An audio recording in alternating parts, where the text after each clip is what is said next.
សូមជម្រាបសួរប្រិយមិត្តទស្សនិកជនជាទីមេត្រីនៅពេលសុំជូនសេចក្តីរាយការណ៍ខ្លីគឺនៅក្នុងតំបន់អូស្មាច់ចាប់តាំងពីទីភ្លឺ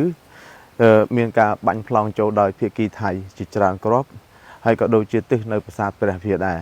រហូតមកដល់ពេលព្រឹកប្រហែលជាម៉ោង 7:06 បន្តិចគឺថាមានការសងរបស់យើងត្រឡប់ទៅវិញគឺ 3M ហើយនឹងកំភ្លើងធំបាញ់ទៅខាងថៃវិញអញ្ចឹងថ្ងៃនេះគឺថាមានការថ្លែងសរដាក់គ្រាឡងទៅឡងមកដើម្បីយើងប្រើសិទ្ធិការពារខ្លួនគណៈពេលដែលនាយករដ្ឋមន្ត្រីថៃប្រកាសថាប្រទេសថៃធ្វើសង្គ្រាមជាមួយកម្ពុជាពុំទាន់មានសេចក្តីរាយការណ៍ពុស្ដារអំពីការស្លាប់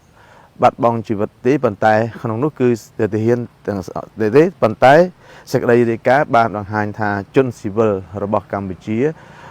មានការស្លាប់និងរងរបួសខ្លះប៉ុន្តែមិនទាន់បាទពេលដែលបាញ់ពេលនៅក្នុងពងរាយការណ៍នេះគឺ 3M របស់យើងបាញ់ចេញទៅវិញបាទគឺកំពុងបាញ់ចេញឡងទៅឲ្យប្រទេសថៃទៅខាងទាហានថៃវិញសូមស្ដាប់គាត់សិន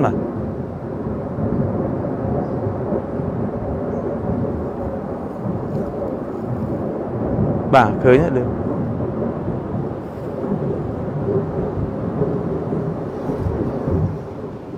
បាទនេះគឺជា BM បាញ់ចេញពីទិសតំបន់ព្រះវិហារហើយកែសំទោសគឺទីចេញពីតំបន់អូស្មាច់ឡងទៅប្រទេសខាងថៃវិញបាទហើយជាបន្តិចទៀតថៃឡងមកវិញអញ្ចឹងទី2ទៀតផ្លូវព្រំដែនក្បាត់ព្រំដែន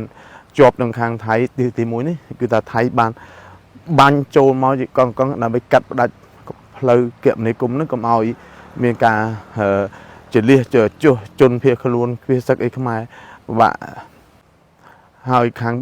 ងនៅខាងទិសព្រះវិហារ 3M យើងក៏បានបាញ់ឡងទៅវិញដែរអញ្ចឹងជារួមនៅក្នុងព្រឹកនេះគឺមានការឡងទៅឡងមកគ្នាខ្លាំងហើយតាមមើលអាចនឹងមានខ្លាំងតទៅទៀតអញ្ចឹងខ្ញុំនឹងធ្វើសេចក្តីរាយការណ៍ថ្មីទៀតនៅពេលដែលស្ថានភាពថៃបាញ់ប្លង់ធ្វើសង្គ្រាមមកលើកម្ពុជាឯកម្ពុជាប្រើសិទ្ធិការពារខ្លួនតែប៉ុណ្ណោះខ្ញុំសយសុភាពធ្វើសេចក្តីរាយការណ៍ពីទិសពីយប់នៃប្រទេសកម្ពុជាសូមអរគុណ